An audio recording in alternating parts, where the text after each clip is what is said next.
la vaste majorité des clients sont en 5 ans fixes. C'est un cancer. C'est un cancer de l'industrie que plus que 80% des gens choisissent des 5 ans fixes sans arrêt. Si on comparait ça à d'autres industries comme en financement, en planification financière, comme des placements, et si les marchés, mettons, les index faisaient 6-7% de retour et ton conseiller financier faisait toujours 1 ou 2% de retour, ben clairement, tu ne travaillerais plus avec ce conseiller-là pour tes placements. Donc, si ton rendement est 1% de ton conseiller, puis les marchés, les index en moyenne font 8, mais pourquoi que c'est quoi l'avantage de travailler avec ça? Mais en courtage hypothécaire, c'est beaucoup ça.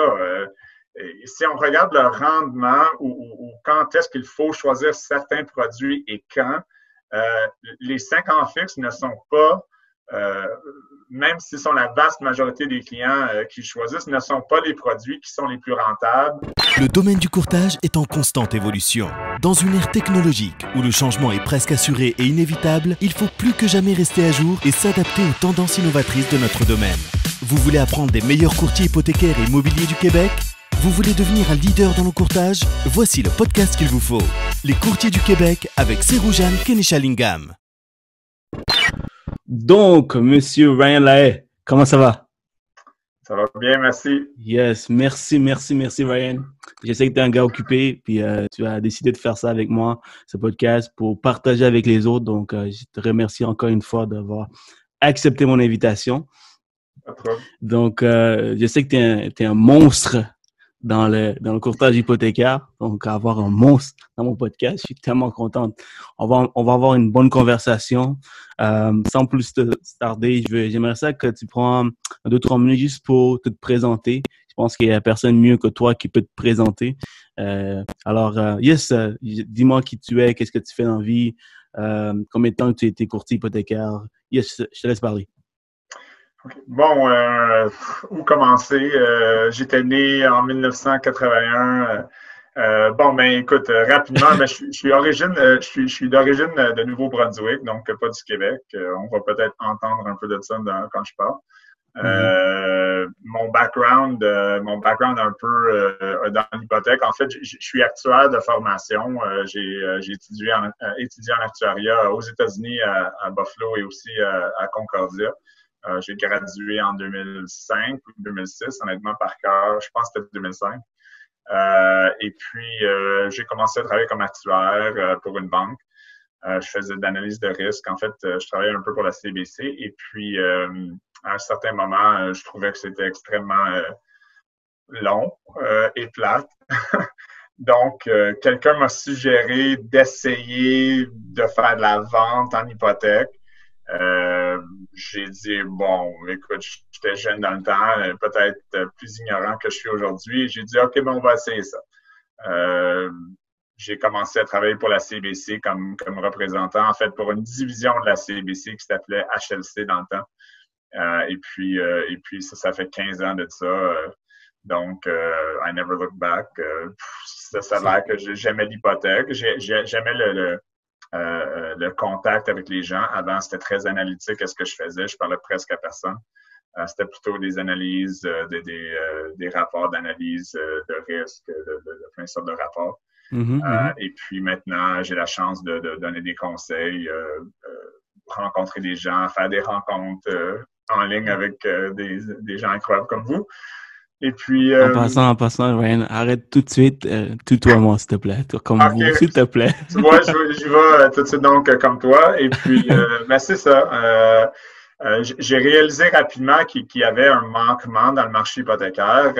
En fait, on pourra en parler dans les autres questions et que j'ai vraiment ciblé quelque chose que j'avais identifié. En fait, quand j'ai commencé, ce principe-là, cette façon de travailler-là n'existait pas. Aujourd'hui, je suis de loin pas le seul qui l'utilise. En fait, j'espère peut-être que plus de personnes vont prendre cette approche-là suite à notre entrevue, suite aux multiples entrevues et formations que je donne maintenant depuis plus que 10 ans. Nice. Mais en fait, c'était ça qui m'avait identifié, qui avait commencé un peu ma business, cette réalisation-là. Et puis, 15 ans plus tard, je suis encore là. Donc, ça va bien aller. Good, good. Puis, parlant de cette approche, qu'est-ce que tu veux dire par cette approche que tu prends, ta façon de travailler exactement?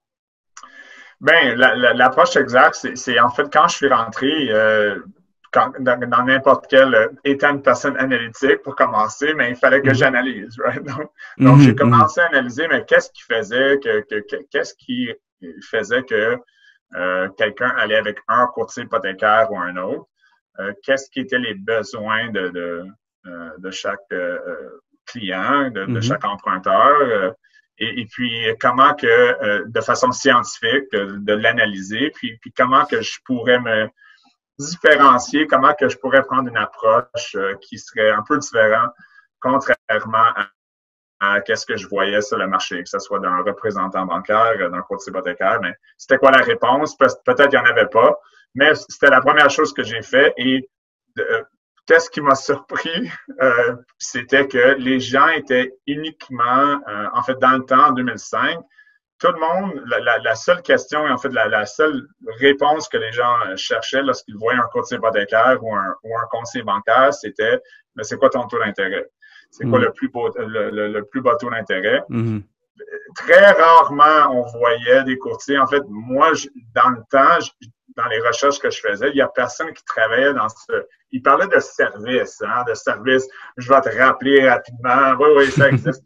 Mais tu sais, le côté service, pour moi, c'est important, oui, mais en fait, it's a race to the bottom. Donc, qui va rappeler plus rapidement? Moi, toi, le gars à côté. Donc, là, c'est encore la même chose. C'est n'importe quoi qui est basé sur une rapidité ou un chiffre qui peut aller en bas et en bas. Ben, c'est toujours quelque chose que, ben, c'est qui va travailler pour le moins cher ou travailler plus fort, qui va jamais dormir puis répondre à ses courriels plus rapidement. Il n'y a jamais de fin, il n'y a jamais de façon de se distinguer, sauf en étant cheap ou vite.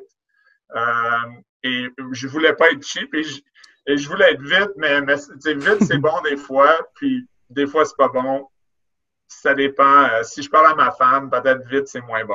Euh, ça dépend dans quoi qu'on parle. Donc, pour nous ramener à la question, bref, je voulais voir qu'est-ce que les clients recherchaient ou même pas qu'est-ce qu'ils recherchaient, mais qu'est-ce qu'ils avaient besoin. Qu'est-ce qui était dans les statistiques hypothécaires canadiens qui faisait que les gens étaient mal servis, mal informés, et puis, en fait, il y avait beaucoup de réponses.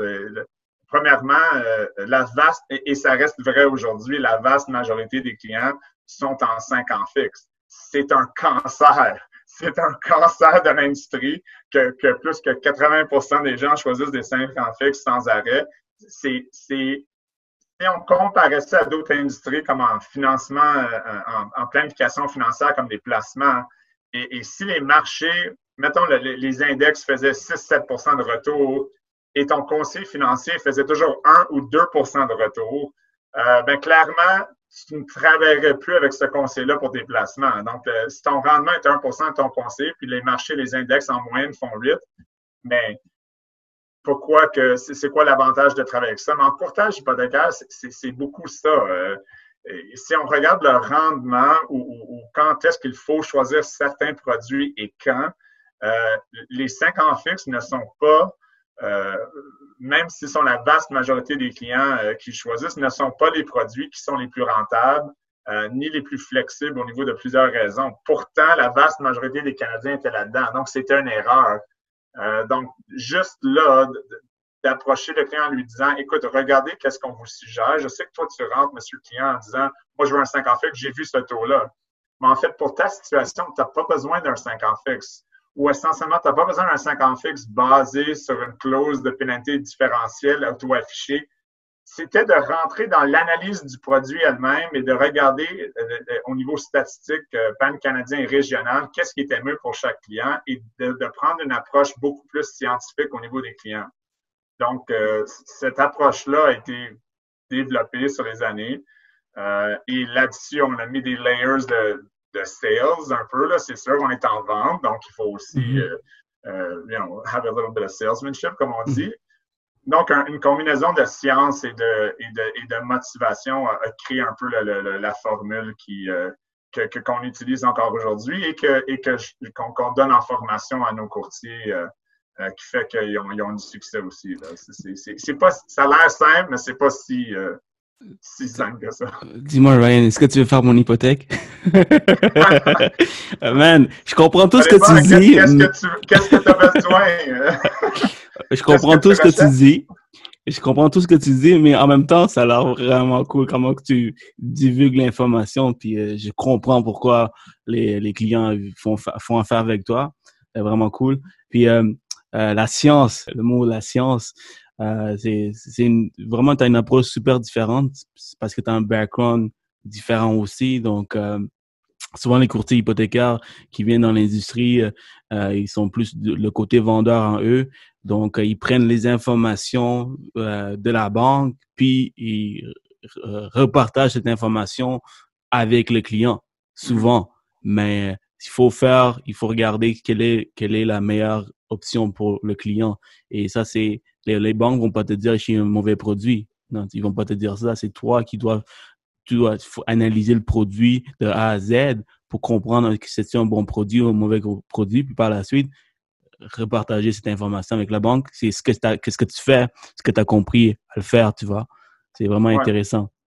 Donc, oui, la première question, en fait, tous les nouveaux courtiers, les courtiers existants que je rencontre, et je leur pose la première question, et cette question-là, la vaste majorité des gens ne le comprennent pas au début, mais finalement, ils viennent à comprendre, et puis je leur demande, ben, tes courtiers hypothécaires, c'est quoi ton produit?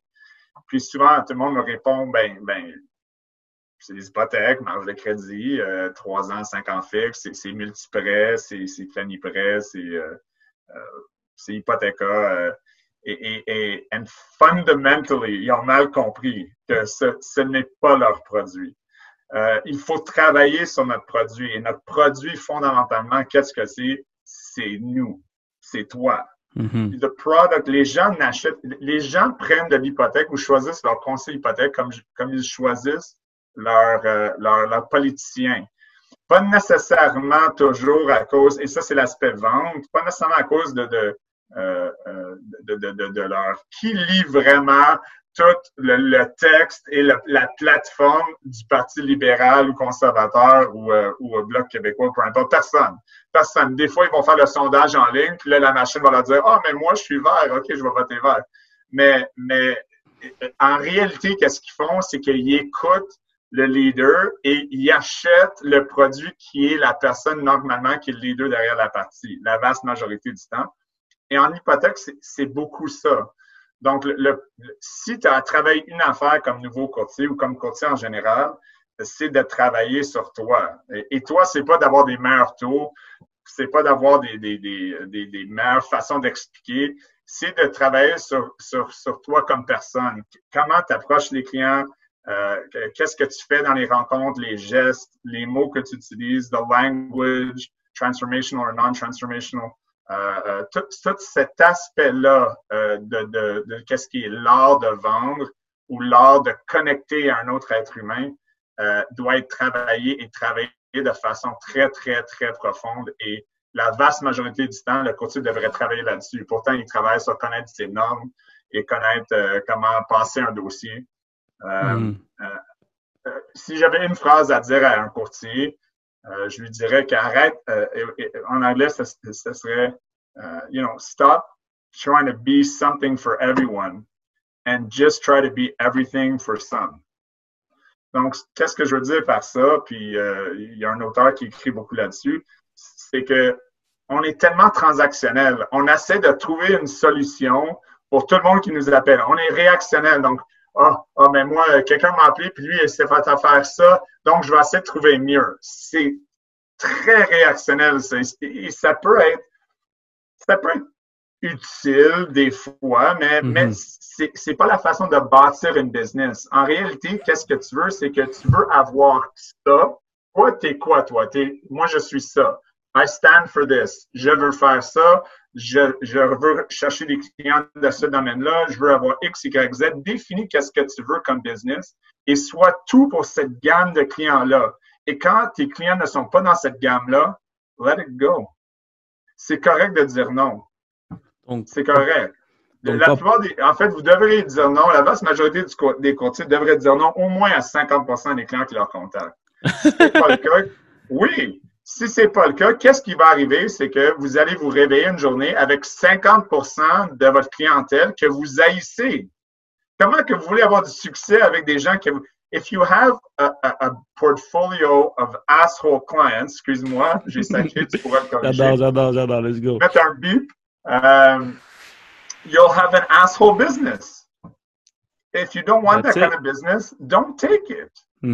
C'est aussi simple que ça, mais c'est la question de est-ce que tu veux créer une entreprise et quelque chose qui va durer, qui va être viable, qui va avoir du succès, ou quelque chose qui va être transactionnel, ou est-ce que oui, tu vas faire de l'argent, mais tu vas être réactif et toujours en train de chasser la carotte, là, comme un chien autour de la racetrack. C'est drôle comment que tu vois les choses. C'est que tu vois comme une entreprise, comme par exemple Apple.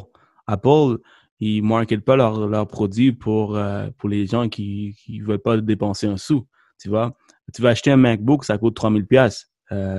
Tu peux trouver des choses moins chères, mais les gens viennent te voir, viennent voir Apple pour acheter ce produit. C'est la même chose un peu si on fait une comparaison de ce que tu essaies de me dire. C'est tu choisis tes clients, tu choisis ton créneau de clients, puis tu donnes tout. Parlant de ton créneau, c'est quoi ton créneau, Ryan? C'est quoi le type de client que tu te focuses? C'est-tu des premiers acheteurs? C'est-tu des investisseurs?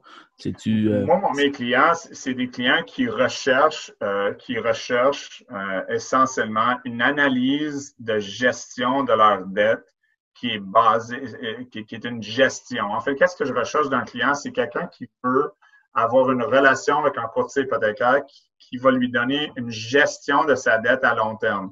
Ça veut dire analyse de leurs besoins. Quand je parle analyse de besoins, là, je dis pas ça comme la plupart des gens le disent. Analyse de besoins comme tu as un 5 ans fixe, es-tu risque ou petit risque? Je parle d'une analyse profonde au niveau de leur planification financière. Donc, une analyse très profonde pour comprendre où est-ce qu'ils s'en vont avec leur vie, où est-ce qu'ils vont faire quels sont les revenus qu'on va projeter dans le futur, quels sont les besoins qu'ils vont avoir, est-ce qu'ils vont vouloir acheter d'autres choses ou non, immeubles ou non, chalet ou non.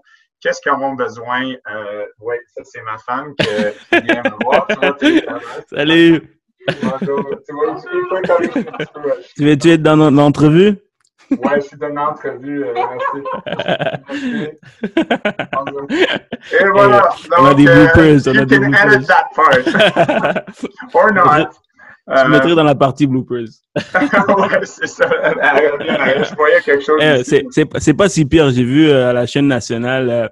Je pense que c'est son homme qui était tout nu dans la douche, là. Ah ouais, c'est ça, ouais, qui disait, ça n'a pas de sens, hein. Au moins, c'est ça, moi, c'était pas ça. J'allais dire cut it, please. Mais tu sais, c'est ça. Donc, pour répondre à ta question, là, qu'est-ce que les gens, la question qui était, c'est quoi mon créneau? Ouais. Mais c'est quelqu'un qui achète la philosophie of financial, analytics. Ça veut dire que l'hypothèque là, que j'offre, les hypothèques que j'offre n'est pas l'hypothèque au plus bas taux. Et je le dis tout de suite aux clients. Vous ne recherchez, ça ne veut pas dire que vous n'allez pas l'avoir. Ça veut dire que vous allez avoir le choix. Je vais expliquer le buffet de qu'est-ce qui existe, basé sur vos besoins au niveau de votre vie, vos placements, vos projections, les conditions à l'intérieur de prêt, collatéral, non collatéral, la pénalité, les pénalités avec différentiel ou non, les structures court terme, long terme, toutes les formules de pénalité de chaque banque, tout bâti dans une idée pour donner aux clients scientifiquement qu'est-ce qu'il va avoir besoin sur 20 ans.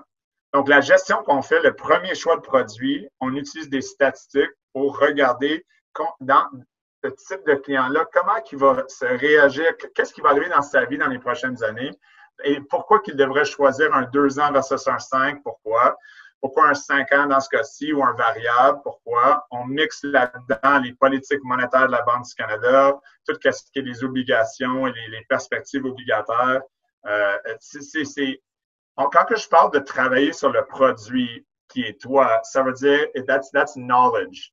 Understanding what is the mechanism of mortgages, tout ce qui est le mécanique derrière les prêts, comment ils sont construits, comment ils sont faits, Pourquoi qu'une banque va charger ça versus un autre? Pourquoi qu'il y a des banques maintenant? Souvent, les courtiers, vous allez leur entendre maintenant, ils vont dire, mais je comprends pas pourquoi que les taux ont augmenté après le COVID. Le marché obligataire était tellement bas. Mais c'est de comprendre le coût de fond. Comment que les MBS, CMB sont dérivés? Comment que la titrisation fonctionne? Et tu peux prendre ça et éduquer ta clientèle. Donc, qu'est-ce que je recherche, pour répondre à ta question? C'est une clientèle qui est intéressée à être éduquée. Une clientèle qui veut ce type d'éducation-là. Et si le client, et je lui dis au début, si vous recherchez simplement le plus bas taux et vous voulez, comme vous n'avez pas besoin de moi, vous pouvez utiliser Google ou un chat ou un singe que vous pouvez enseigner pour choisir le plus tôt. Il n'y a pas de problème, mais ce n'est pas ce qu'on fait ici. Et le client a le choix d'adopter, il a le choix de prendre ce qu'on fait et de travailler avec moi, ou de ne pas le prendre et de travailler ailleurs. Donc, le client qui décide de travailler avec nous, il a un engagement moral au début. Donc, on pourra parler de ça. Ça, c'est mon faible. Donc, j'ai une conversation avec lui où est-ce qu'il s'engage et après ça, that's it. Et lorsqu'il s'engage, il ne connaît pas le produit, puis il ne connaît pas le taux d'intérêt. Effectivement. Parce que je lui ai amené là via des années de pratique. Mais j'ai donné une formation à MPC il y a une couple d'années là-dessus. Notamment, là, c'était la première fois qu'on m'avait demandé de le faire, de littéralement montrer scientifiquement comment j'amenais le client à ce point-là. Puis j'avais une roue, là, puis j'ai expliqué comme les étapes.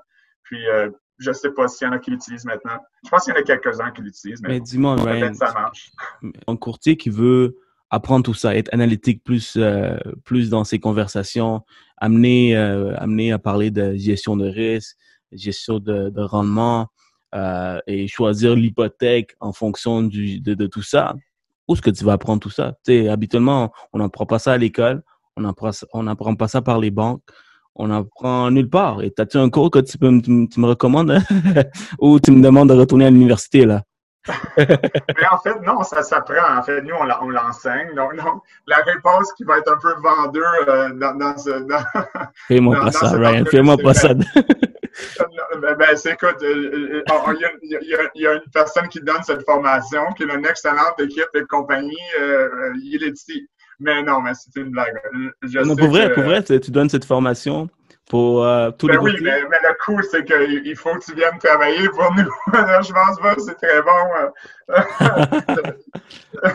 Donc, la réponse, c'est que sans qu'un courtier se joigne à mon organisation, des courtiers que j'enseigne, comment apprendre, qu'est-ce qu'on fait. Puis j'ai pas de problème avec ça. En fait, c'est le fait que tout le monde pourrait s'améliorer là-dedans, c'est juste mieux pour l'industrie. Pas besoin de se joindre à moi pour l'apprendre. Mais ça serait plus facile, peut-être.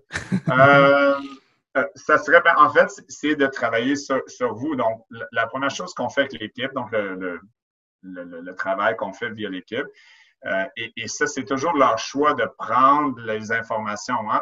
Parce qu'écoutez, juste parce que je donne les informations, ça ne veut pas nécessairement dire qu'un courtier va prendre ces informations et les utiliser ou va faire qu'est-ce que je leur explique de faire. C'est pas facile de faire ce travail-là. Si c'était facile, tout le monde ferait 120 millions par année, puis on serait tous extrêmement contents.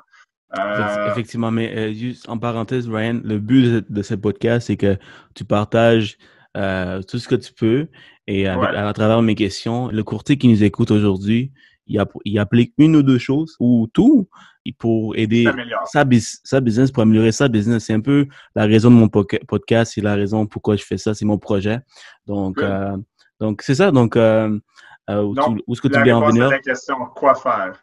La première chose, c'est un courtier devrait lire. OK? Lire, c'est pas lire des romans sur 50 Shades of Grey. Là. Okay? Lire, c'est si tu es passionné de ton industrie, si tu es passionné sur les choses que tu fais, 8, 10, 12 heures, 14 heures, 16 heures par jour, comme les taux, les prêts, mais tu devrais savoir tout ce qui contourne ces choses-là. Donc, Donc, moi, une des lectures obligatoires que je dis qui est nécessaire, c'est d'au moins lire 15 à 30 minutes par jour sur les données économiques. Les données économiques. Moi, j'aime particulièrement The Economist. Ils ont des sections États-Unis, sections Canada, sections internationales.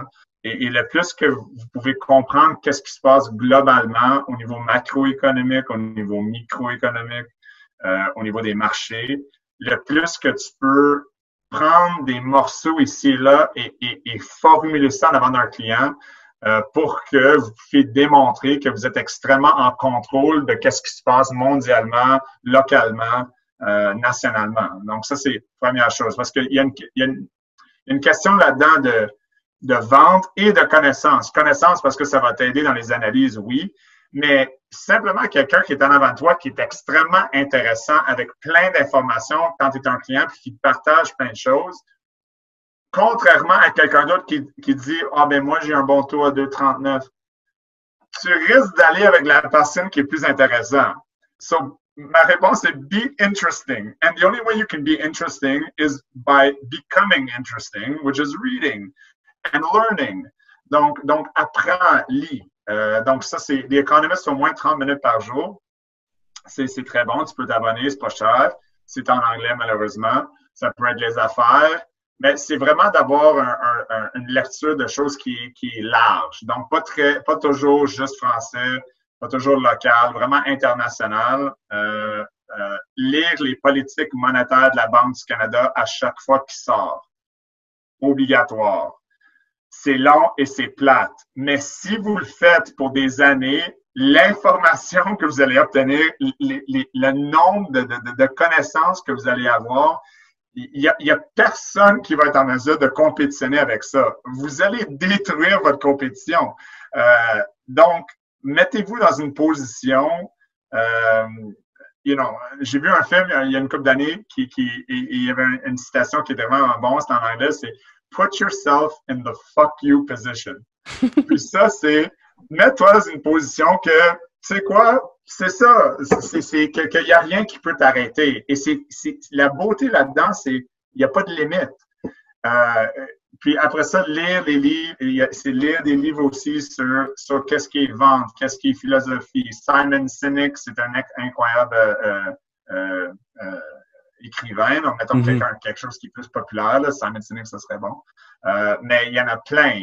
Participer à des conférences locales, nationales, internationales sur l'économie, sur le développement des affaires, de regarder qu'est-ce qui se fait dans d'autres domaines au niveau technologique, au niveau philosophie de vente, au niveau approche. Pas seulement rester dans l'hypothèque, donc de participer à des conférences. Je participe à 3 conférences annuelles internationales qui est World of Business, qui donne des incroyables idées que tu peux appliquer dans tes affaires après.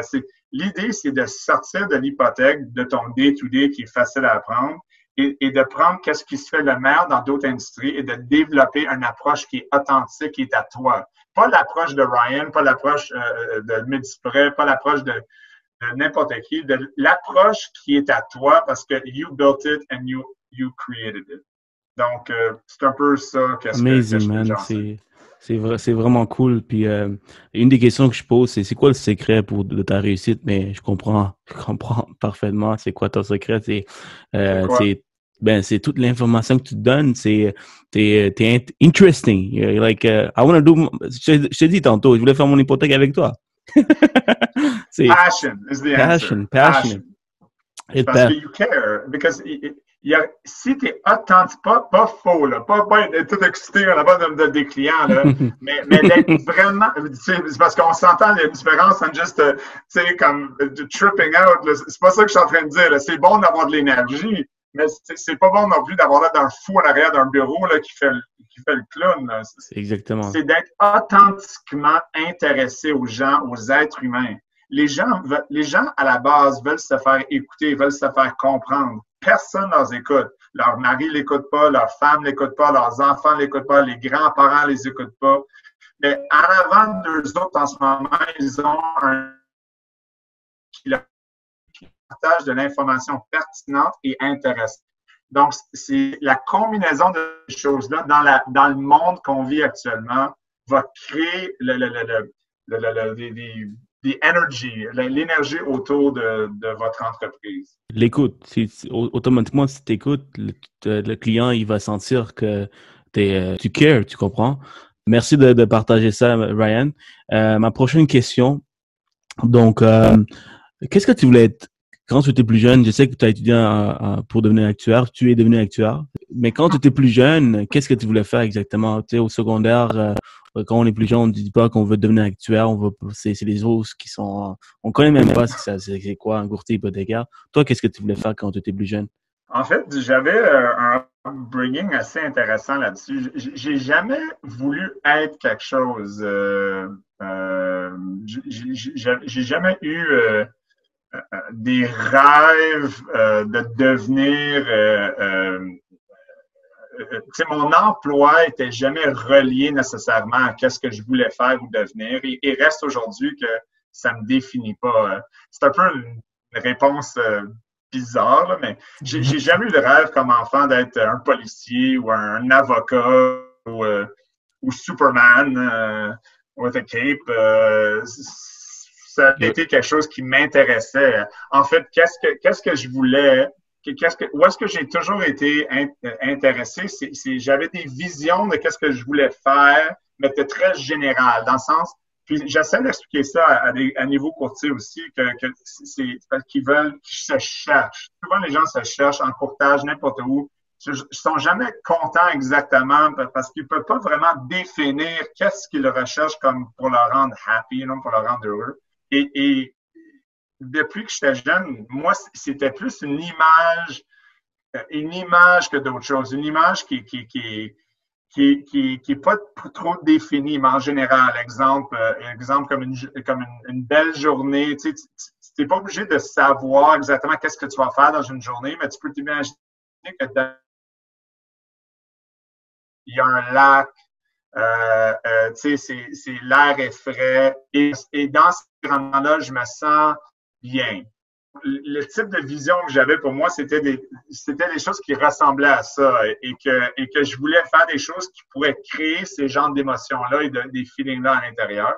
Et donc, à chaque jour, à chaque semaine, à chaque mois, les actions que je prends à tous les niveaux de ma vie ou de professionnel ou personnel, c'est toujours dans cette idée-là, l'idée d'avoir le feeling ou l'image qui fait que the future vision of a reality that's not currently in place will become reality.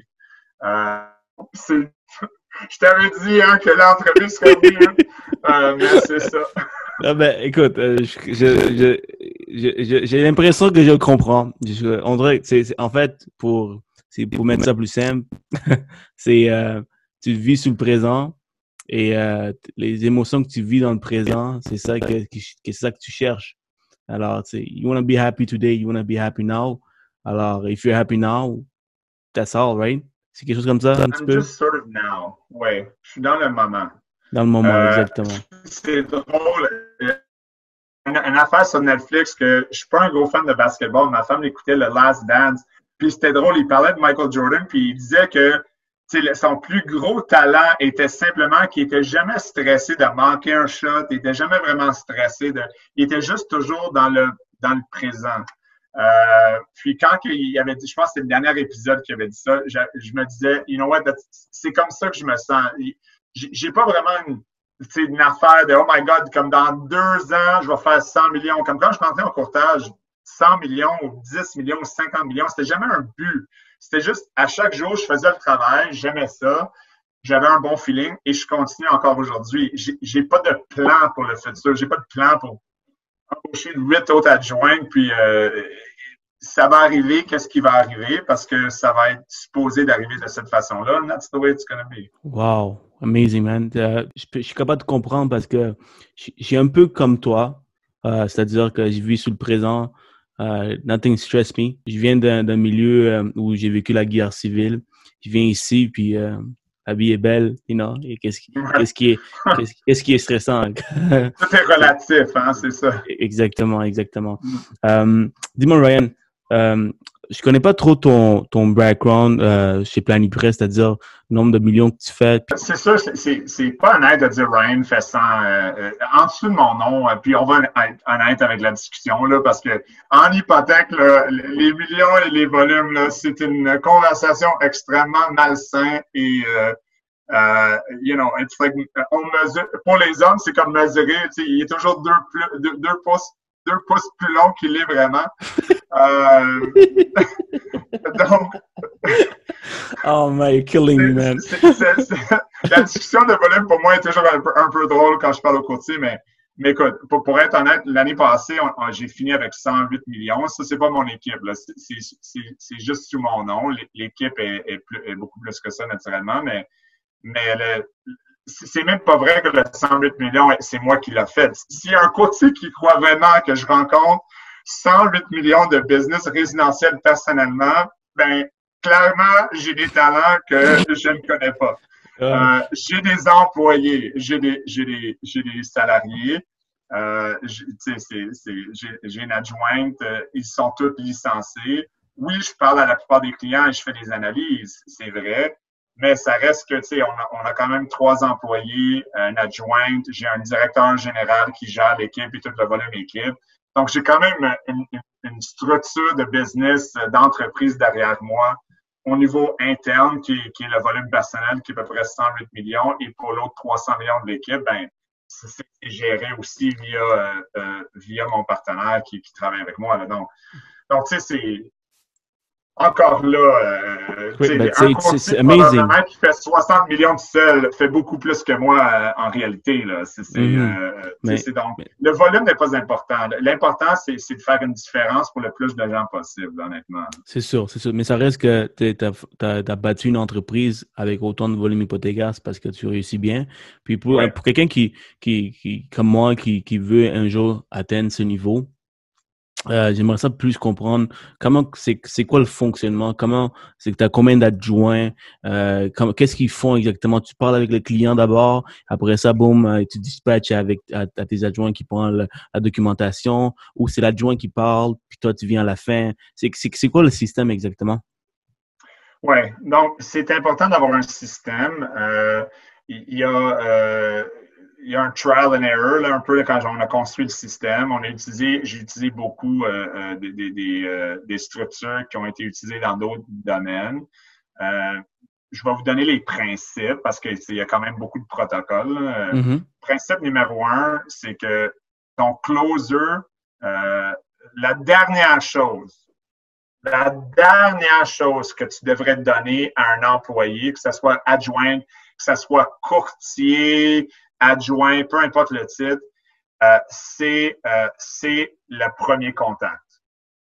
Le premier contact client, là, c'est ton meilleur qui le fait.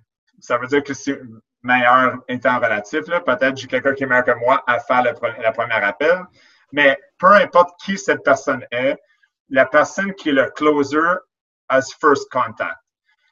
Les gens ont tendance à donner en tâche qu'est-ce qu'ils n'aiment pas faire et pas qu'est-ce qu'ils devraient faire.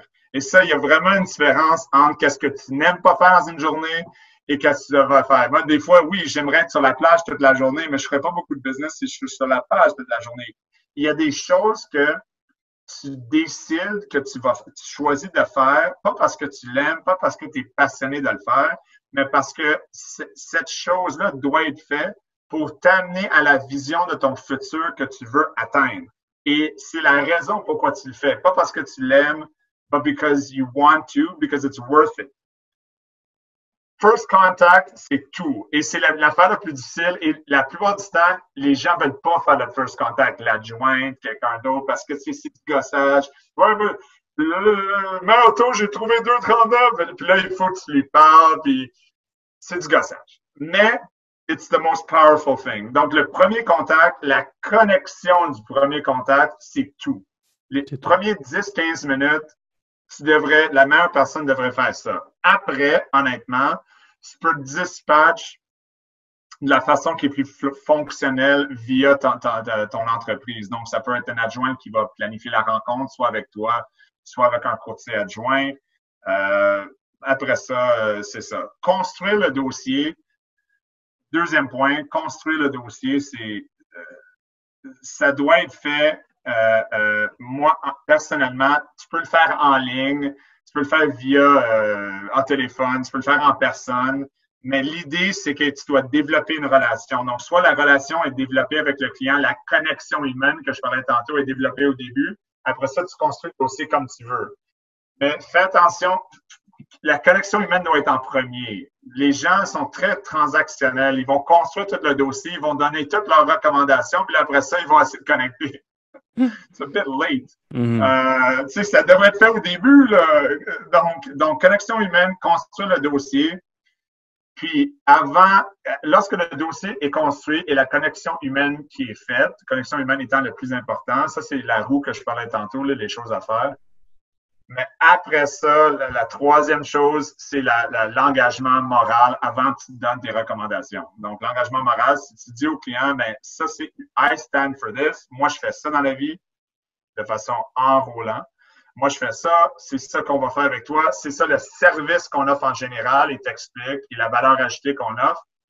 Est-ce que si on continue à travailler ensemble, j'ai ton engagement moral que tu vas travailler avec moi, uniquement moi et juste moi jusqu'à la fin de ton approbation.